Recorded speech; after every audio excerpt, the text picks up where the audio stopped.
Grab your beverages and turn up your interweb. Solving the world's problems 12 ounces at a time. It's Dudes and Beer.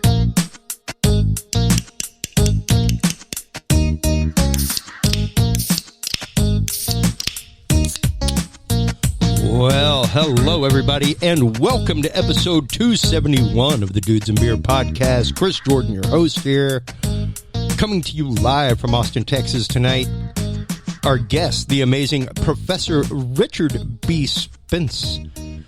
30 years a professor at Ohio State University. He is the instructor for the Great Courses series from the History Channel, available on Amazon Prime, also available on Audible. Real History of Secret Societies. Rick is absolutely amazing. I have been deep diving into this. I got his new book, or not new book actually, but his book here, Secret Agent 666, about Aleister Crowley being in the intelligence industry, things like that. We're going to be talking about secret societies tonight.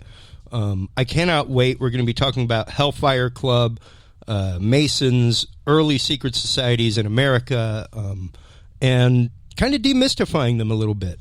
Let's get into our guest real quick. First, here is a great clip. When I first saw this is what led me to search him out. I was like, I have to find him and have him on the show.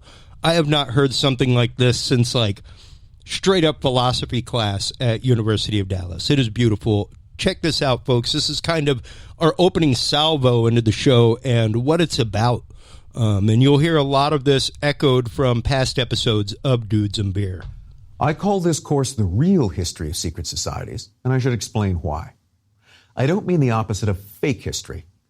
There's a common belief that history is a known quantity, that it's all recorded in a book just sitting there for us to absorb. That's dead wrong. The vast majority of human experience, everything that people have said and done, has been lost in time like tears in the rain. History is really an effort to reconstruct the past and the experience of it from the few facts that survive. That gives lots of room for interpretation and speculation. So most of what passes for history is actually opinion. Real history is incomplete, contradictory, and argumentative.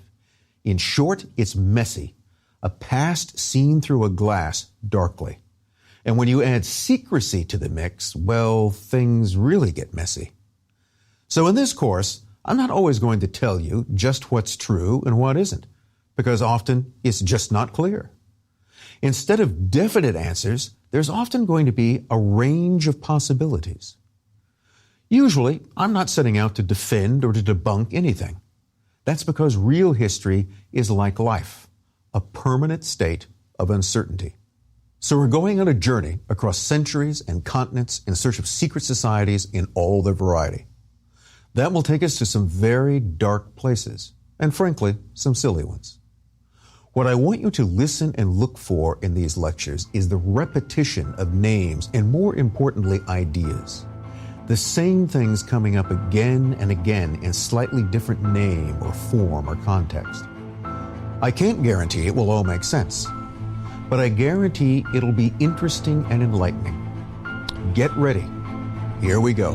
And I was entirely ready for something totally different whenever I tuned into this. And when I heard that statement, I was like, my God, what a breath of fresh air. This is not going to be the typical thing. This is going to be an actual learned explanation of secret societies. Please welcome to the show, Professor Richard B Spence. How are you doing today, sir? I'm doing great, Chris. It's great to be on. Absolutely. Thank you so much for taking the time. Thank you so much for taking the time, number one, to make this incredible series, The Real History of Secret Societies, available from Great Courses and the History Channel. What exactly brought you into this realm of study to begin with? Because you're a professor of history 30 plus years, correct? Well, I got my Ph.D. I got my union card, you could say, in 1981. So Wow. that's when I eventually got out of college, and then I stayed in college to work there. How do you like that? Yeah.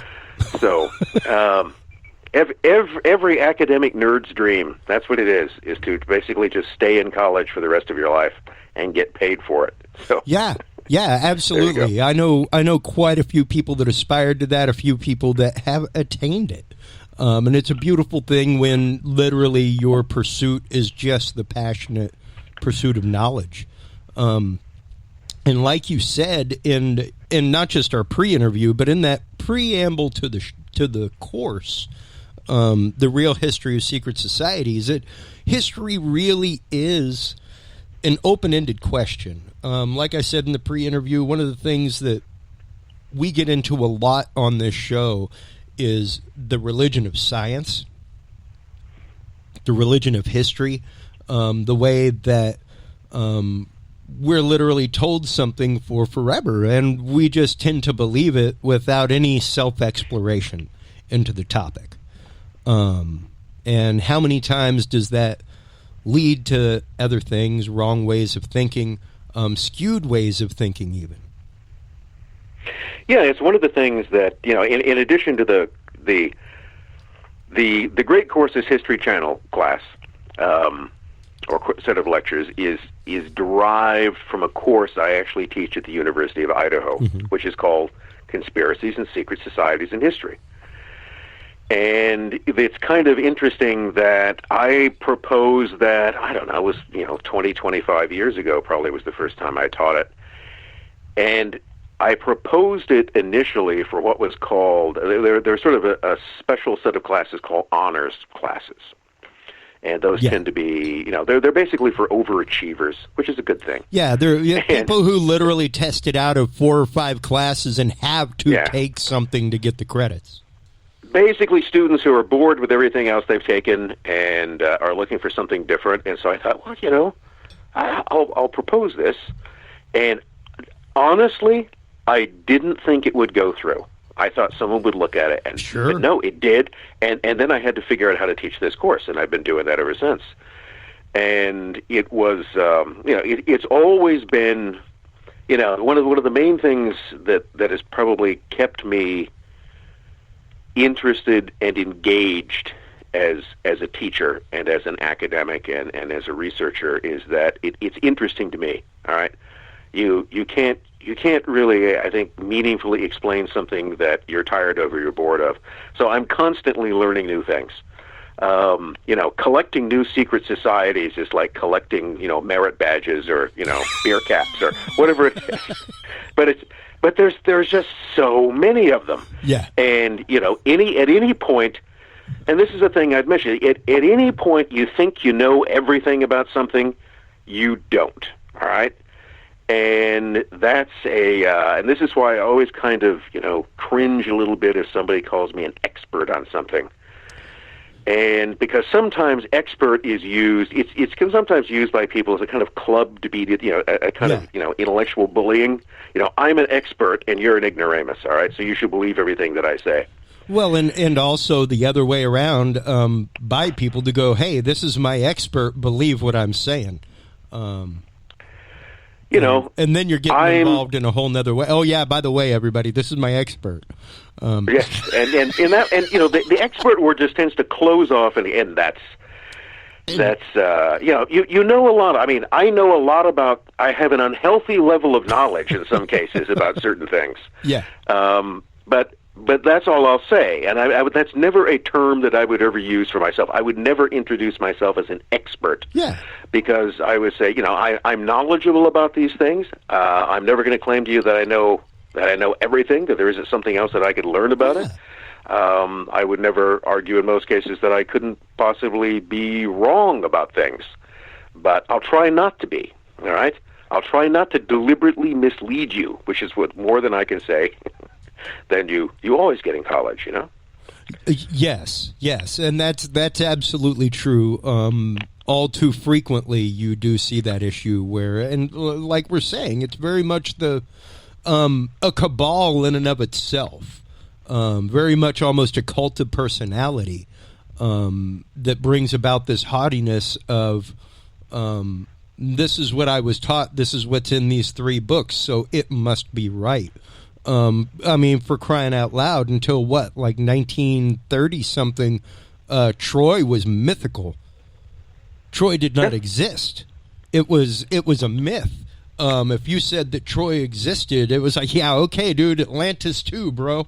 And lo and behold, the city of Troy is real. Been found, archaeological site, you can go visit it. All Schliemann, the amateur archaeologist, not a professional one, but an amateur, who found it, all he did was to follow the breadcrumbs that were in Homer. Yep. And he found it. There it was.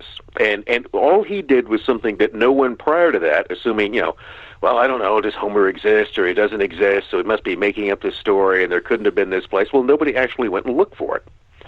And he did. Yeah. And there it was. Well, and, we have heard the same exact thing. We've had Graham Phillips on the show numerous times, and he's on the History Channel regularly, talking about Stonehenge. He's the gentleman who helped find the Mountain of Moses, the Staff of Moses, all kinds of stuff. And very much this is an echo of the same conversations we have had, where people are literally stuck in a modality of thought and do not consider the alternative, because it's the alternative. Why would you think that?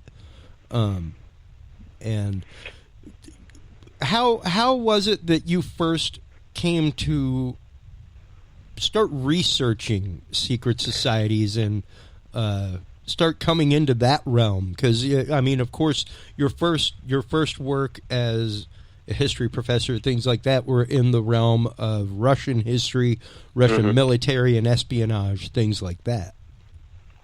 Well, I've been asked this question a lot, and you'd think that I have a pat answer now that I could reel off. How did you become interested in this, Professor Spence? And I don't, because there isn't any particular reason for it. I mean, it probably has something to do with the fact that you're just kind of attracted to certain things. And one of the things that's always kind of attracted me is if there's some sort of I like exploring unknown territory. I think that's it.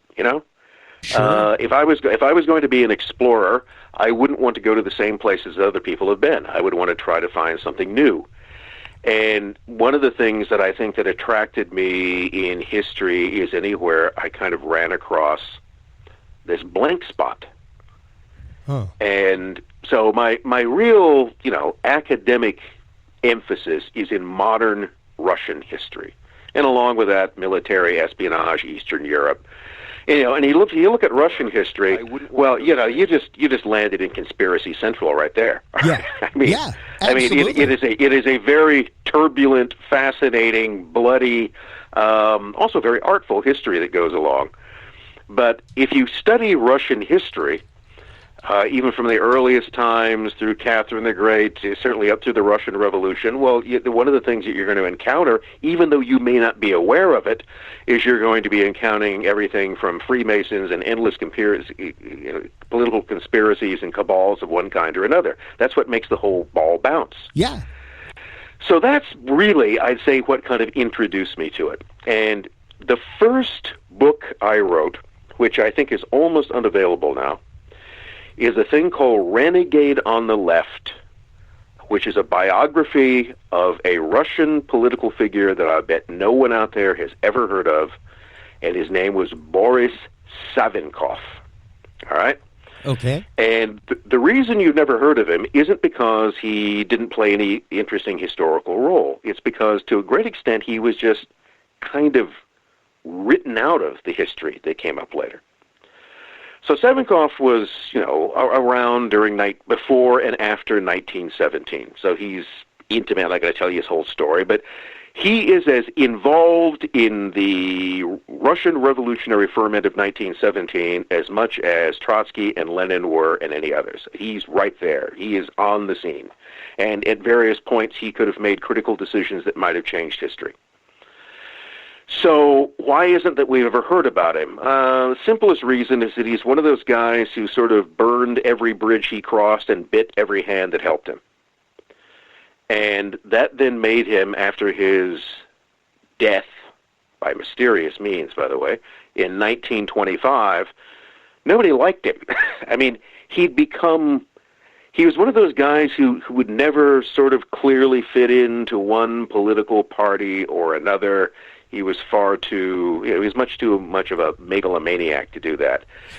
And he simply had become a kind of anathema to people. People who had befriended him no longer wanted to admit that they knew him. About the only people who would talk about him were the Bolsheviks, the communists, because they eventually entrapped him and got him to confess his sins and then threw him out a window. But so he served the purpose for them as an example of the anti-communist villain. But other than that, so what it was back when I was a grad student, back in the 1970s, at UC Santa Barbara. I have to plug my old grad school. Oh. At UC Santa Barbara, I was a history grad student, and I was looking for something to write my dissertation on. And what I initially wanted to do for my dissertation was that book that I later wrote. I thought Savin was an interesting guy because if you read the history of that era, he's popping up in all of these places like a jack-in-the-box, but I can't really find very much about him. So I went to a professor, not my major professor, but a guy who was, on my committee, and it was sort of have to approve this, and I said, look, I'm really interested in working on this guy Savinkov because I think there's a bigger story there. And he goes, nah, you don't want to waste your time doing that, okay? I mean, you don't want to waste your time doing it because, one, Savinkov is a loser, okay? He's an historical loser, and therefore you never want to pay attention to losers in history. Now, history is all about the winners, right? Sure. So he's a loser, so don't pay any attention to him. And he goes, also, if he'd actually done anything really worth writing about, some other earlier, greater historian than you and I would already have written about him. Yeah. Yeah, and because no one previously had paid. In other words, because like Troy, no one had gone looking for him. Therefore, he in a way didn't exist or wasn't important. Sure. And being a student in that case, I was browbeaten enough to sort of drop that idea and go on to something else that wasn't half as interesting. So as soon as I could, as soon as all of that was done, I went back to this topic that I had wanted to write about, and I did. And, that's just kind of the stubborn person I am, I guess. But that showed you what my attraction to that was, and I really wanted to try to dig this guy out of the dustbin of history and at least, kind of put his story out there. Well, and that's just it. Like you said, dragging things out of the dustbin of history. Even in the earlier quote where you were saying that these things are lost like tears in the rain. They were there. Like, you could not put it more poignantly. You can tell that you have been literally standing in front of classrooms for like 30 years, moving people with your words. Well, the other thing you can tell by that phrase is that I've seen Blade Runner. Yes. Okay. Because, yes, I shamelessly ripped that off from Blade Runner. Absolutely. And because I liked it, I can't put it any better way. And it's out there. It's and if you actually, if anybody goes through the series, you can find other obscure movie references or not so obscure movie references that I drop in every now and then. Like I said, I have been loving the series. You are also author of the books "Trust No One: The Secret World of Sidney Riley." Available on Amazon. Secret Agent 666. That is the book that I got. That, as I said, earned you the Dudes of Beer badge of honor. Not many, and that only comes in a few ways. Number one, you cause such a kerfuffle on the pager group that like people leave the pager group. That means we're about to have a conversation that's like really good to me. If that kind of heat drops before like audio clip 1 hits. Aside from that, people like Mike Turber who have been on have gotten us onto the government radar where it's like, hey, your profile's being looked at on LinkedIn, and 90% of them are like U.S. government employees. And yeah, I've run into some of that, yeah. And then where you get us banned from social media because of the content of our episode. We've had that happen with people like John Hall, that kind of stuff. So those are a few of the ways that you earn the Dudes of Beer badge of honor, and welcome. You're out of the gate, already thank have you. one. I'm honored. Yes. And Even the first chapter of your book, Secret Agent 666, the way it is written, the way that you narratively tie these things together, is so well woven, so well done. Thank you. Now, starting to get into secret societies real quick, I do have another clip real quick before we get into things, and that is the first minute that is kind of the course intro. Before we get into this, I want people to understand the way in which this course approaches things, aside from that view of history that you were talking about, because I think, like I was saying in our pre-conversation, to demystify these things for people is my job. I want to know as much detailed information as possible so that we can form an educated opinion. And you kind of have to look at these things dispassionately when you do that, folks. And believe me, I'm the biggest. I will dig rabbit holes all day long, Professor. But the second I hit a brick wall of fact that cannot be moved or anything like that, I'm not going to dig that tunnel anymore. Because there it is, you know. And the way that you have put forth a lot of this series, I think, really was wrapped up in that kind of preamble that happened at the end of episode 1 that was really only about 8 minutes long. But you really lay down what the concept of the show is, and I want to lay that out for our audience real quick before we dive into this. So please do check this out, everybody. So who am I to claim expertise about secret societies or any other subject? Maybe a more important question is, what personal connection do I have with secret societies? Well, none. I am not now, nor have I ever been, the member of any secret society. And I've never really wanted to be. To me, joining any such organization ultimately means putting myself under someone else's authority. Of course, I even felt that way about the Boy Scouts. I'm just too independent or a loner or whatever to put up with that. But a big part of what fascinates me about secret societies is what draws other people to them. In this series of lectures, we'll jump into some of history's deepest and darkest rabbit holes. We'll explore the fascinating, often mystifying, sometimes disturbing, occasionally inspiring world of brotherhoods, sisterhoods, orders, cults, and cabals that have influenced human culture from ancient times to the present. Secret societies have attracted some of history's most brilliant and some of its most evil minds. Often demonized by their enemies, many secret societies have become the stuff of myths and conspiracy theories. Why do they exist? And when they are invented or imagined, why would someone pretend they exist? What do secret societies believe? Who do they recruit? Most importantly, what influence do they have? Buckle up and get ready to find out. And I think that is a perfect intro to this show, because it really is, like you said in that, just the fact of these secret societies are everywhere.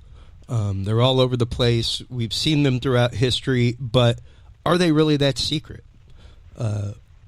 Or is it the product of imagination? Is it the product of myth? Is it the possible product of purposeful myth in order to mislead those that do not belong even? In those words, do not belong, like they just are not members of the secret society. Well, it's, you know, one of the things I think we were talking about before the show regularly started, and I think I made a comment that, you know, having been in higher education for 40 years in the University of Idaho for over 30, and having taught this and a variety of other courses, there are things I would say that I am generally, overall, I am less certain about the world now than I was when I was much younger. Yeah. And that all has to do with the stuff that I've encountered and learned. And you know, you tend to think that every little bit of knowledge you come across sort of enlightens you, and it does in a way, but often what it enlightens you to is that what you believed before or what you thought was true isn't.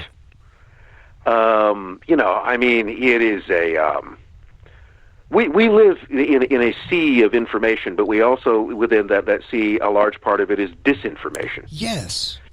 And there is this critical difference between misinformation and disinformation. Misinformation is stuff that's just wrong.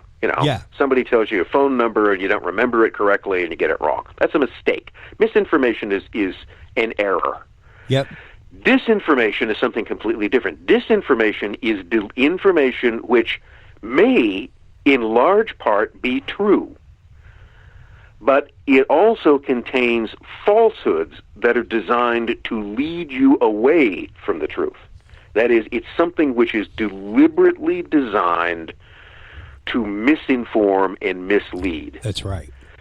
And generally, if you look behind that, it's generally not one person who's doing that. It's more than one, and that's, again, where you find our overused word to some degree, but it's always around a conspiracy, a conspiracy to mislead. Yes, and that's something that we, number one, just so you know, we actually use the term hypothesis on this show, because conspiracy theory is now, of course, a marked word by the FBI algorithms. So conspiracy hypothesis, we're going to follow the scientific principles, hypothesis, then theory. You're allowed to hypothesize anything. So, and that's kind of the point, is that if you're not thinking outside of the box, are you really thinking? And that's the point that you were bringing up about history. If you're only following what the status quo says, and you find something that's not within that status quo, like, it's hard not to want to push that. And at the same time, you have to push that, Well, this is what a lot of it boils down to. Human beings as individuals lie. Okay? Now, I mean, we try to avoid that, and it's wrong and all, but let's face it. We've all told lies. Right? And often we've told lies for a very simple reason, because lies are easier than the truth. Yes. And let's put it this way. See, the truth, again, as I said to begin with, real things are messy. Events happen and you can't quite explain them. And, I'm sure pretty much everybody out there has realized in some cases that, a kind of lie is a story that I can invent and control, and it will make much more sense than the truth. You ever heard you're saying, if I told you the truth, you wouldn't believe it because I can't even make sense out of it. Yeah. So I'll tell you a story you can believe. Well, the reality is that stuff has been going on in all of our cases, all of our lives. Okay, it started with our parents, who remember, in many cases, here's a kind of silly example, but it gives you an idea of what I mean. Santa Claus. All right, let's face it, people. Santa Claus is a lie. All right. It's a lie that adults think is somehow cute to convince kids of. You're lucky that this is 18 and up. That's cold as ice. Okay. You just pulled the Band-Aid off, man. There was a Christmas party at my in-laws some years ago where, I did perhaps have too much eggnog and admitted to a niece that there was no Santa Claus. And I've never lived that. I've never lived that down. Yeah, all right? yeah. I'm that uncle, too.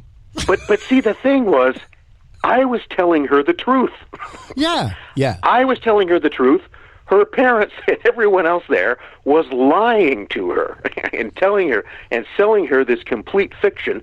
By the way, with the element of controlling them, because let's face it, the whole thing with Santa Claus is this guilt trip that he'll come and he'll punish you in a way that we're too gutless to punish you for, but we'll blame it on him. Well, and so what's interesting is to even go culturally into that, go across the globe and start looking at it, and the other cultures are not afraid to punish at all.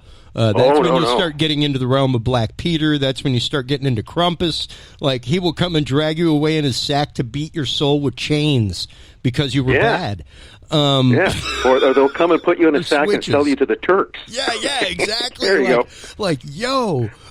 So, yeah, but like you're saying, the fact that this is done by numerous people in order to complete a paradigm, in order to complete a thought form, that makes it literally the realm of conspiracy. Conspiracy, by definition, and I say it on this show all the time, conspiracies have to exist. Otherwise, like, there's a lot of people that need to be let out of prison, and a whole lot of conspiracy, quote, theorists out there called DAs that are out of jobs. Because well, conspiracy theory uses a dismissive insult. Yes. Okay. Whenever someone says, "Well, this person is a conspiracy theorist," what they're really saying is that this person is a kook and you shouldn't pay any attention to them. A conspiracy theory, the mere fact that you call it a conspiracy theory is that you're not directly saying it, but you're implying that it's a bunch of BS. Yes. And therefore you shouldn't believe it. You're not bothering to explain why it's BS. You're just labeling it a conspiracy theory, which means you should ignore this and look away and go from there. So yeah, it's become a term which is, what I try to get across to students when we're talking about history and use example is that, well, there are all kinds of conspiracy theories, and some of those might be true, and some of them, maybe most of them aren't. But the other thing about history is that it's full of conspiracy facts. That's okay? right. And if you look at, here again is a simple explanation. Assassination of Abraham Lincoln. All right? Well, that is a conspiracy. Why? Because it's got several people involved in a plot to kidnap or kill a president of the United States.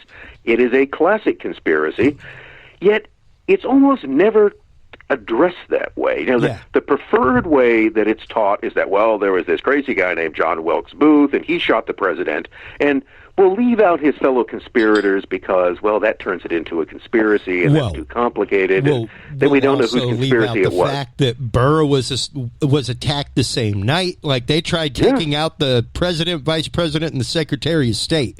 Boom, all at one time. So that's a conspiracy. The assassination of Franz Ferdinand that set off World War I, that's a conspiracy. What the Nazis were convicted of at Nuremberg, by the way, was the conspiracy to wage aggressive war. All right, so that's what it is. I mean, conspiracy exists in terms of conspiracy fact. Yeah. Think of it this way: every backroom political deal made in every country in every century is a conspiracy. That's right. Because it involved a small group of people acting in secret to attain a common goal. Doesn't have to be evil, doesn't have to be criminal. It's just something that they do in secret to attain their particular goal out of sight from everyone else. So, the history is pretty much conspiracy facts in one form or another. Exactly, and I cannot tell. I don't have my applause button handy. I cannot tell you what a deep sigh of relief moment it is whenever I get to hear a professor come on and define things exactly the way that we define them on this show for that exact reason. Because that is what a conspiracy is, and whenever you're dismissing that, you are the one dismissing fact now. And I mean, you can go on and on. I had the conversation with somebody on Facebook the other day, and I was like, hey man, there were people for years that said the Gulf of Tonkin never happened. Lo and behold, it didn't. And that just came about like in the last few years, that, didn't really happen. So it's one of those like, these things have happened throughout history. Let's kind of start cracking the nut a little bit of the Hellfire Club, things like that, because like we said, and just so you know, folks, open disclosure, your host is a part of a secret society. I'm a 4th degree Knight of Columbus. Cannot tell anybody about the means by which you come into the Knights of Columbus, what happens behind those closed doors, all that kind of stuff. But I can tell you, we give a lot of money to charity, and we do a lot of bingo and stuff. And catfish fries. And if you think that is something nefarious, come on out and try some catfish. And I've even heard the conspiracies about the Knights of Columbus. And it's interesting. I know numerous Masons, things like that. And yes, there are upper ranks of Masons. There are different branches of Mason. And we'll be getting into some of that. But let's kind of start going into this Age of Enlightenment period where the U.S.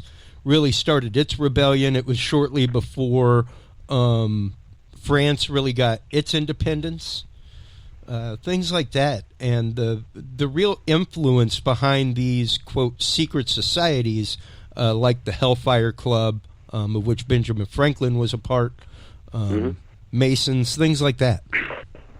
Well, the Hellfire Club, okay, it like one of the things in common between the Hellfire Clubs, which were basically the rich guy clubs. All right, those are still very much around today. I mean, I don't know. Think of Jeffrey Epstein's Island. There you go. Oh, I mean, man. But I want to bring him up because there have been Jeffrey Epsteins throughout history. Absolutely. There was nothing. The template that he had, basically providing a private getaway for questionable sexual hijinks to wealthy friends is a time-honored model. Yeah. And that's kind of what the Hellfire Club was. Yep. So that's the Hellfire Club really turns out to be the Hellfire Clubs, none of which pretty much were ever officially called Hellfire Club. So it's like I say about Freemasonry. Freemasonry is a house of many rooms. There are lots of different people with different motivations and different beliefs who have called themselves Freemasons. Yeah. So any time someone tells you, well, Freemasonry is this, that, and the other thing, well, they're talking about their particular flavor of it, but they're not talking about the many, many others that are out there. So it depends upon who's describing it. Hellfire Clubs basically, they pop up in public view in the early 18th century, in the 1700s. The century of the American and French Revolution, the century that's called the Enlightenment, which implies that everybody became more educated and smarter than they were before. Implies. Which really isn't. See, the other interesting thing, if you look at the 18th century closely, you'll find out that, yes, there was a great deal of interest in science and reason, but right along with that, there was also an increased interest in mysticism and the occult. And those two things were constantly intertwined with each other because they were both about the same thing. They're both, whether you're pursuing it through scientific means or you're pursuing it through metaphysical means, you're after enlightenment. I mean, really, you're after the secrets of life and death, aren't you? Yeah. That's what it is that you want. To become, master of the secrets of the universe, and there are different ways of going about it. So anyone, in the Enlightenment, people were seeking enlightenment through a number of different means. So the first Hellfire Clubs, the first gentleman clubs that came up with that name, actually show up in Ireland around, 1715, 17, really early in the 1700s. And they show up in Ireland, some others show up in Scotland, they then eventually make their way into England, but they all had one thing in common. They were all essentially rich, often aristocratic men, because it cost money to belong to these things. Yep. Who got together for, here's a modern equivalent. I bet a lot of you, and certainly you, Chris, and others out there who are listening have heard about the Bohemian Club, right? Bohemian Grove. Indeed. Okay. Bunch of rich guys getting out of the redwood, dressing up in robes, carrying out mock sacrifices and full of giant talking owls. Well, here you get the same sort of question about that. Is this just a lot of rich guys, kind of getting off in the woods, right? Okay, they're just out. It's like summer camp for the uber wealthy. All right, and it's all sort of fun and games, and none of it is meant seriously, and it's just guys having a good time in private. Yeah, with hookers. So lots and lots of hookers. Lots and lots of hookers. Always an important part of the fun. No fun without hookers. So you see, you've got the same thing. I mean, in many ways, the Bohemian Club is just a 19th century San Francisco reinvention of the Hellfire Club. Absolutely. So these things have always been around. So the question becomes, to what extent is this just a bunch of rich guys having a good time and dressing up in silly costumes and, maybe performing things that kind of look like satanic rituals but are really just kind of a mockery of that? Yeah. Or is it exactly what it looks like? Okay, in other words, but you stranger than fiction, but is it exactly what it looks like? And this is where you get into the tricky part. In in history or anything else, you can observe something happening. Okay, so we know that in certain dates in Dublin or Belfast, later in London, there were various gentlemen's clubs called the Hellfire Clubs. They had an exclusive membership. They generally involve things that looked like pagan rites. There are a lot of sex, alcohol, and probably drugs involved. A lot of behavior that wouldn't be acceptable in ordinary society. Yeah. That's one of the things about it. And, that is even covered in the diaries of James Madison. Whenever he talks about his personal convoys that he made over to France with Benjamin Franklin. And some of the crazy dabauterous things that he saw him do over there, and he was like, "Hey, you got to understand, this is just part of French politics." Yeah, I mean, Benjamin Franklin liked the this party. crazy freak. I mean, yeah, don't get me wrong, this is fun and everything, but this is also like part of their politic culture. And if you can't do this, you're going to have a real bad problem in the State Department, my friend.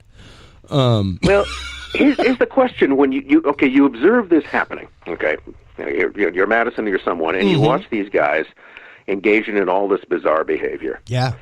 The question in virtually everything, and it's not just in these kind of clubs, but for every person in every situation, is what is in that person's mind and heart. Yeah. All right? You see, the ultimate secret society, or the origin, I think, of all sort of secretiveness, is the secretiveness that exists within each person. Because another thing to keep in mind is that we all guard certain aspects of ourselves. We have different gradations of privacy. There are things that we will share openly with other people. There are things you'll only talk about with members of your family. Yep. There are things you'll only talk about, with your husband or wife or significant other. And then there are the things that you never talk about with anyone but yourself. And there aren't many of those things, but there's always some little part of us that we keep secret. Okay, that is the one thing, and not necessarily because there's anything, bad or anything else about it. It's just, it's just one of those things that you couldn't really describe it to anyone else. I don't know. It's like trying to describe why you like this flavor of ice cream and you don't like another one. I don't know. You just do. So there's always this aspect of the hidden that exists within people, and then when you get like-minded people together, people who find out they have common interests, they can often kind of share those interests. I mean, most of us are geeks about something, right? All right. Yeah. We have a kind of geeky, nerdish interest in things. And one of the things you tend to figure out pretty early on is that only you and a few other people are really interested in this stuff, and that it bores other people silly. So you just quit talking about it in front of them. Yeah. And sometimes you run across people, I don't know, who like to talk about secret societies on the radio, and they just talk about it all the time. All right? So, you've got an audience, all right? And you've got people who kind of understand what you're talking about and can share things with you.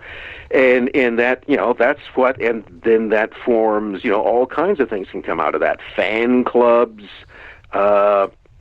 secret orders of one kind or another. It's finding those common interests that link people together that often separate them from other ones. But you never really know. I mean, if I was looking at a group of, wealthy men or anybody, any group of human beings carrying out what appeared to be a kind of, sexually themed, maybe some sort of, vaguely ritualistic orgy. I mean, is this just because they're just doing this for fun? Or is there some more serious component about it? And I would bet you that if you went around to those people and you could see inside each one of them individually, you would realize that for some of them it is just fun, and for some of them it's something much more serious. Yeah. It's something approaching almost a religious action. And that's what, from the outside, isn't visible, because you don't know what kind of emotional or intellectual response this person is having to those things. So that when you look at something like these, 18th century gentlemen's clubs, And you know, one of the very common in them, I mean, you know, it generally involved drinking, it involved sex, and it involved a lot of things that you might identify as kind of, certainly they weren't Christian rituals, let's put it that way. Yeah, all right? They were often mockeries of religious rituals, or they were things that harken back to paganism. And when you get to the most well-known and the most historically famous of the Hellfire Clubs, that was the one that was founded really in the 1840s by an important English nobleman by the name of Sir Francis Dashwood. And that's the one that Benjamin Franklin was connected with. He was a friend of Dashwood's. Dashwood was a friend of his. Franklin, who again, you know, was a guy who really liked to party and party hard, would show up at meetings of that order. And in Dashwood's case, I mean, he embraced the whole kind of pagan revival thing head on. You know, he put up statues to the Greek gods, the veneration of the goddess of love and sexual ecstasy, Venus, Diana. On his estate, he created underground grottos where you know, parties or rituals could be carried out. He, you know, leased an old abbey. And, you know, the guys who showed up there would show up dressed like monks. They would bring in cartloads of prostitutes dressed like nuns, and hijinks ensued. You know, you dress up a monkey like the Pope and put him on put him on a throne and revere him. So is that a joke? Is that just kind of anti-papist mockery?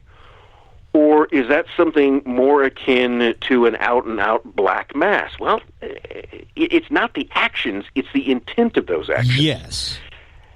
But it really raises, you know, the question always is, what exactly is going on here, and how far does it go? Also, there's a thing that people can start out doing stuff as a joke, and then it can suddenly turn serious. Yeah. And, you know, it's interesting that you bring up the dressing up the monkey as the Pope, things like that, and whether it's the actions or the intent of the actions. One of the things that a lot of people don't realize is, you know, because at one point in your series you reference Mardi Gras. And traditional Mardi Gras, they actively wear large pointed hats, masks, things like that. It was actively something that was done to poke fun at the royalty in Lower France at the time, things like that. And that's kind of the cultural history behind it, and it's interesting to see where that has come to in our modern understanding now, and that the public face of Mardi Gras is something totally different than the actual tradition of Mardi Gras. Yeah, there are things. I think I make a couple of references in one lecture. The one where I'm talking about ancient mystery cults, okay, which isn't a very common topic. But, you know, if you go back to Greece and Rome, let's think of it this way. If you go back to Rome, the religion that many, maybe most people actually practiced wasn't sort of a worship of a bunch of gods. You would generally pick one or two that you would kind of devote yourself to, like saints you might do later. Yeah, you had their statue on your hearth, things like that. Yeah, a lot of religious fervor was sort of put into mystery cults, which would revolve around things like the Egyptian goddess Isis, or this kind of phony Persian god. I mean, phony in the sense that he wasn't really a Persian god, but he was a god, Mithras. And people would devote themselves to that exclusively. And these were all sort of, they were secret societies in the sense that you had to be recruited, you had to swear. Generally what went on within the mystery cult was, you know, the reason it's a mystery cult is that it's secret. Only the initiated can speak about it. And you can find, if you look at what was one of the most popular mystery cults in the Roman Empire, which was the cult of the originally Egyptian goddess Isis, one of the things you got in that is that there was a whole festival that was dedicated to her, and it involved taking her image, putting it on a cart. People would adorn the cart. They would put on costumes. They would carry it down to the harbor, and they didn't throw beads, but they did throw food or gifts. Yep. I mean, it's in that. Yeah. You know, either it's a strange case of something reappearing in a similar form, or there is, and I would be willing to accept there's some kind of vague but direct descent from those old practices in what eventually appeared or reappeared in Mardi Gras. Oh yeah, absolutely. I mean, there's a reason why one of the big parties for Mardi Gras, especially in New Orleans, is the Janus Party, things like that. I found it very interesting that you were going into the Knights of Malta, even in your series, and just to start backtracking this a little bit and connecting it. Once again, this is going into the way that secret societies really kind of societally fit in a lot of different facets that we really don't think about. Like you were saying in the preamble to the show, they aren't necessarily secret.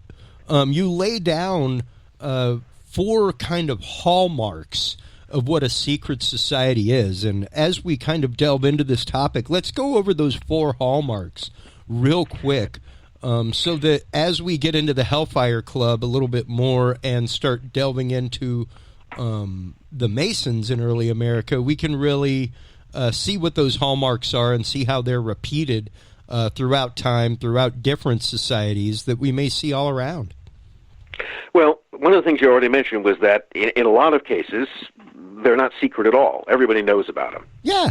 So again, if you go back to ancient Rome, everybody knew that the Eleusinian mysteries and the Icesian mysteries existed. The point was you didn't know you knew they existed, but you didn't know anything about the mysteries unless you remember. So the first important criteria of a secret society is that the membership is by invitation. You're recruited, or more importantly, you are chosen. That's the whole thing. That's right. All right, that's what makes you special. You are chosen to be a member, and not everybody can, because there's some sort of criteria by which some people are chosen and others are not. And that's one of those issues that probably, one of the things it does, people like to be part of, think of it this way, a club that everybody can belong to isn't much of a club, is it? But a club that only certain people can belong to, well, everybody likes being special, and by being chosen by this particular group, they have made you special in their way. So you have to be chosen. The next one is that once you're chosen, you have to go through some kind of initiation. The initiation might be simple, it might be complicated, it might take a few minutes, it might take months, but there's an initiation. And as part of that initiation, you go through rituals, and most importantly, you are sworn to secrecy about what goes on within the society. So that becomes a key component. Once you are chosen, and once you are initiated, you keep your mouth shut. Yes. Now, I bet there are people listening who have been members of either fraternities or sororities in college. Yep. And one of the things that they might be thinking about is that kind of sounds like being initiated into a fraternity. That's right, because they're secret societies. Okay, I mean, they are. We don't call each other brother for nothing. No, I mean, look, why do they have Fraternity means brotherhood. Think of it this way. You've got Greek letters that represent them, right? Well, one of the things you're going to learn is that those Greek letters are stands for words, which are often connected to something about the organization itself. Mm-hmm. But see, that's hidden. Here you have, so a fraternity or a sorority will advertise its existence all across campus, and everyone will know that they're the Phi Deltas, but nobody can tell you exactly what Phi Delta stands for. Okay? Yeah. That's one of the secrets. It's even written in a foreign alphabet. Yep. Just to make it that much more mysterious. Yeah, even more obfuscated. So you got to keep your mouth shut. Okay, there's no talking about what goes on. And the third thing is that once you've been sworn to secrecy, the society offers to impart some kind of special knowledge, power, or status. All right?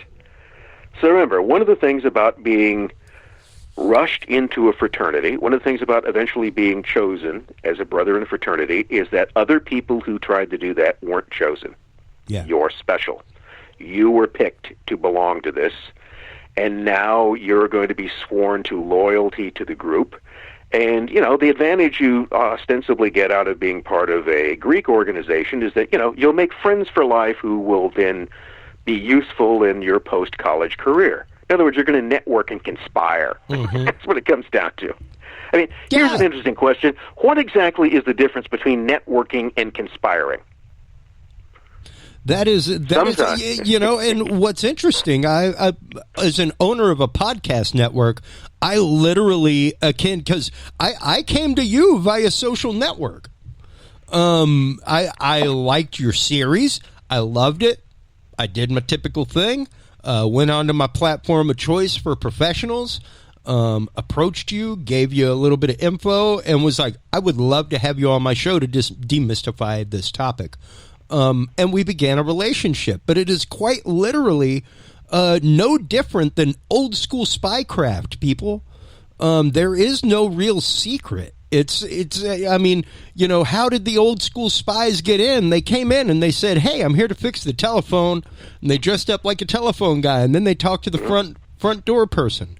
And then they came in next month. Hey, I'm here to fix the telephone. How you doing? Next thing you know, you can walk in anytime you want. They're on the phone. You don't even have to talk to them. They just wave at you. And that's the original social network. It's quite literally that asset process of espionage. Yeah, if you're going to be normally recruited into an intelligence agency, one of the first things that happens is that you are vetted, which means that they check you out. That's and they right. generally check you out without you knowing that. Yeah. And once they have determined that your membership, potential, then they bring you in further and you're gradually cultivated. And at some point, the offer of service gets sprung on you. Okay? We think that you could be useful to us. We would like you to work for us. And if you're willing to do so, you would. But one of the first things, of course, you're going to have to do is keep your mouth shut. And, all right. I find it very interesting that you yourself, as somebody who has literally taught this topic, like Russian espionage and American espionage, for like 30 years. Like most people don't even realize that colleges are one of the biggest recruiting grounds for these intelligence agencies. Yes. They go into computer programs. They, into these programs at colleges. They go into psychology, sociology. They find people that are good at these things, and that is where they recruit from, straight up. Well, I could go back to my grad student days at UC Santa Barbara, and I was UC actually was part of it. Pardon? UC, just all of California was a big area for recruitment and such things. Well, I was in something that was called the Balkan Studies Program. Okay, it's Balkan and Eastern European Studies. They didn't have a Russian Studies program, so that was as close as you could get. But all of the people who went into that were interested in Eastern Europe. Now remember, this is the 1970s. It's the Cold War, and the Iron Curtain exists. And so what you had were a lot of people who were studying countries and issues that probably at some point in their professional futures would see them traveling into into the Soviet bloc doing research. Now ask yourself, who might be potentially interested in those people? People who will professionally be able to travel in the communist Eastern Bloc. Yeah. Well, one of the things that I never paid any particular attention to at the time, and I'm going to have to be very careful here about not mentioning people's names because I don't know who's still alive. But there was a fellow in the program. He was ostensibly a master's student, but what he was is that he was a retired military officer, an Air Force officer, I believe. And he was very nice, and I knew him on a number of occasions, but he was there, and he was always kind of working on his master's. I guess at some point he eventually completed it. But to put the pieces together that I only sort of realized years later is that he basically was the CIA spotter in that program. Wow. And now I realize that, oh, yeah, of course he was. I mean, there had to be one. This was, one of the few sort of Balkan studies programs in the whole country. So, yes, it was there.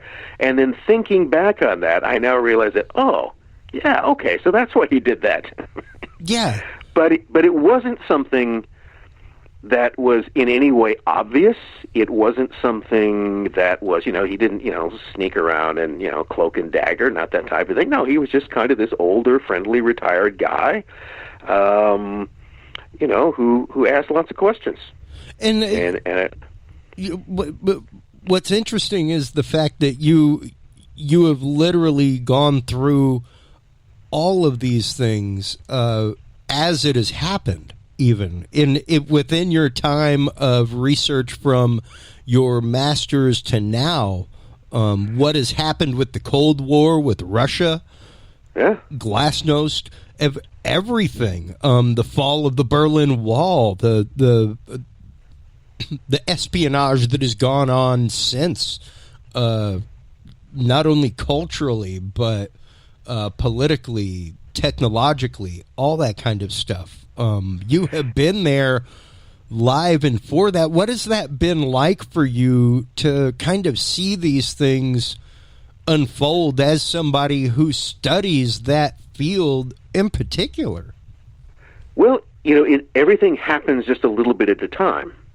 And, when things are happening, you often don't pay much attention to them because it's just like one little increment. So the first time I ever taught modern Russian history, which was also at UC Santa Barbara, the Soviet Union, that was like 1981. The Soviet Union was still going strong.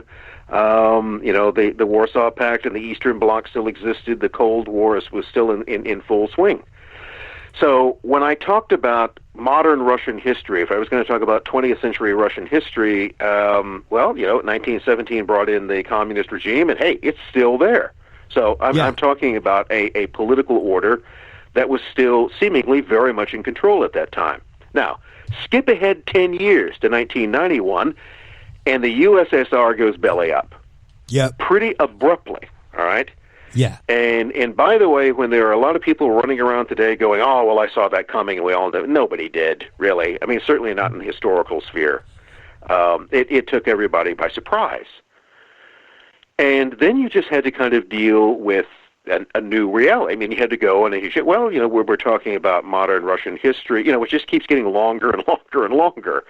And so then you go from the fall of the USSR to the Yeltsin regime, and then all of the chaos of the 1990s, and then the rise of Vladimir Putin, and now you're in a different kind of Russian paradigm. But the other thing that you can see, that one of the things that the study of history gives you, is you can see that, it's all different, but it's also pretty much the same.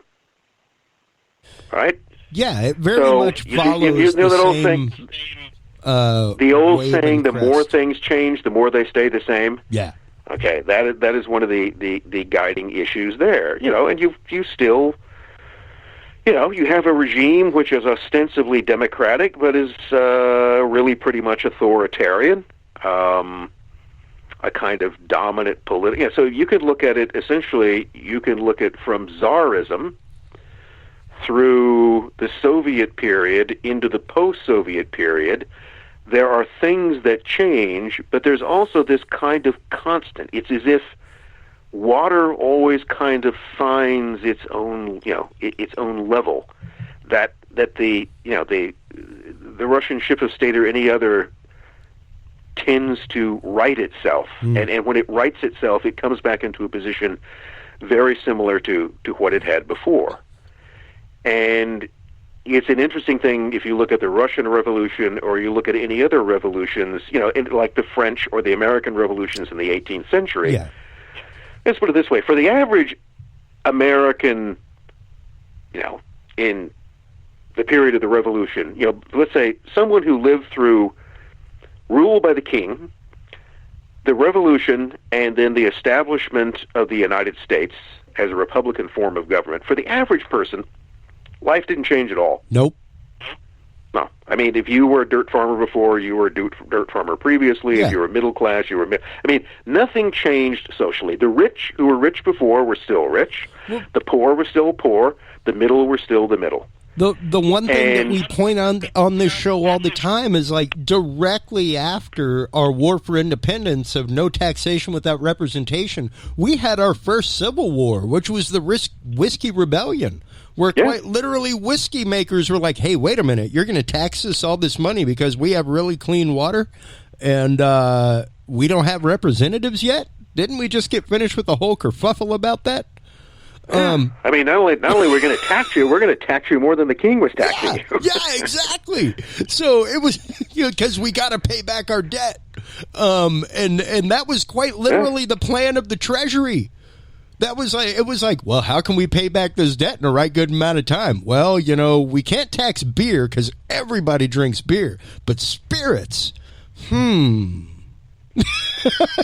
Yeah, I mean, there was the Whiskey Rebellion, there was Shays Rebellion, absolutely. and because the state of Massachusetts to pay off its war debts decided, well, we're gonna tax land. We can do that.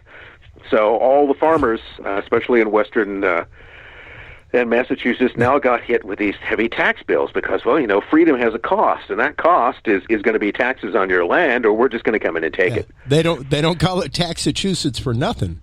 No, that again, just a kind of consistent theme that runs across. So, yeah, I mean, for most people, life tends to stay pretty much the same, which means that the movement, what you actually see in most revolutions, is that most people, the poor stay poor, but what you see is a reshuffling of control among, if I dare use this term, the elites.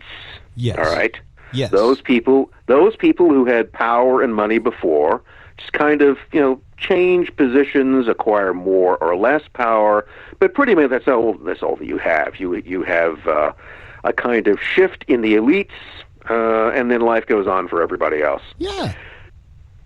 Yeah. But see, that's why secret societies can become a very important mechanism in those political movements, because very often these elites are members of them before they become revolutionary. Well, and, it's interesting because it was during the research for another book entirely that you first really came into your research into Masons, which is, of course, our second part of tonight, talking about Masonic history in America and its influence in the founding of America. And as we start kind of getting into this topic of the American Revolution here, and kind of wrapping up the Russian revolutions, it was your research into this Russian revolutionary and his random connections to people, where, like, if you were societally just looking at someone,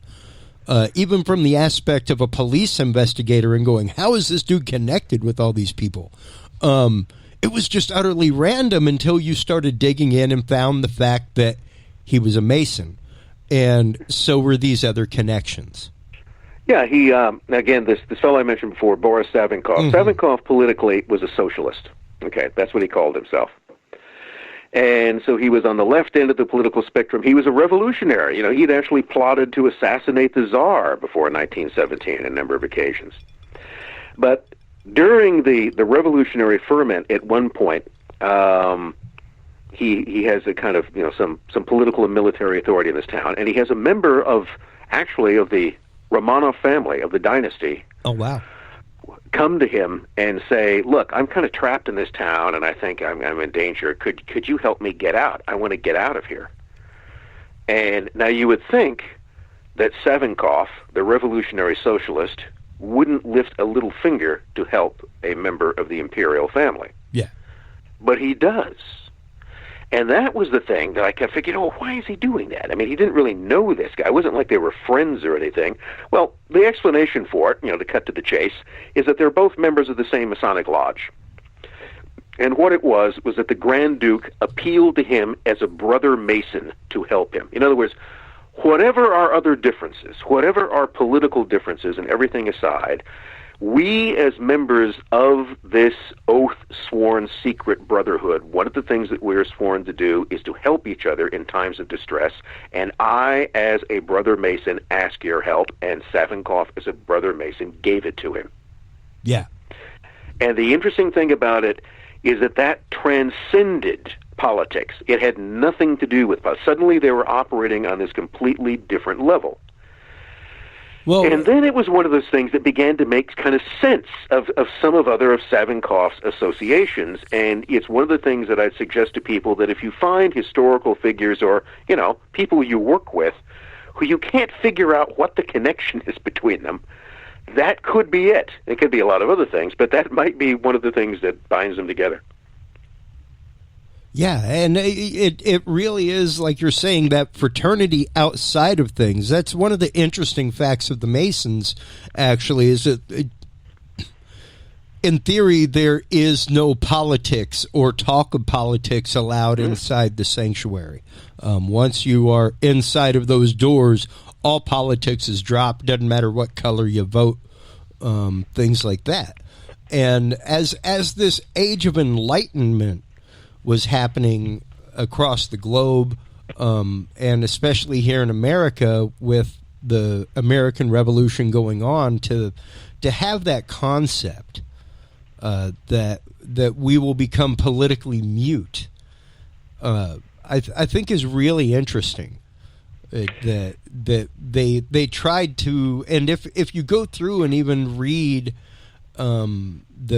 the writings of the Founding Fathers, if you go through and read the Federalist Papers, things like that, you very much see that dispassionate, stoic, philosophic approach to things, especially when it comes to tyranny, resetting things, many issues that we're facing in our country and in our politic right now, where people have just kind of forgotten this concept is there, and written in for reasons. Yeah, traditionally the two things you weren't supposed to discuss in a lodge were politics and religion. Mm-hmm. And there's a very simple reason for that, because those are the two main things that people will argue about. Yep. Okay.